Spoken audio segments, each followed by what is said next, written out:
Dear subscribers, they'll tell you how you can fix your problem. So here you can see it, or please wait a few minutes before you try again.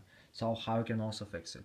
So first thing, just try to close your Instagram app and just open it again, and if it doesn't help you, if you still have the store, so just check your internet connection.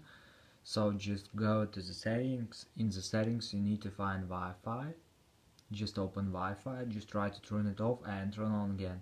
So another thing you can try to open mobile data, just try to turn it off and turn on again.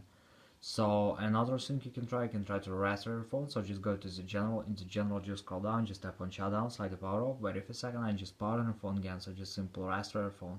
And if you still have the error, so you can also just try to update your app. So just go to App Store, just go to search tab. In search tab just write here Instagram, and if you see here not open but update, just tap on update and wait until it was successful and the latest updates for your Instagram app. So thanks for watching, have a nice day, subscribe to my channel, click like, and bye.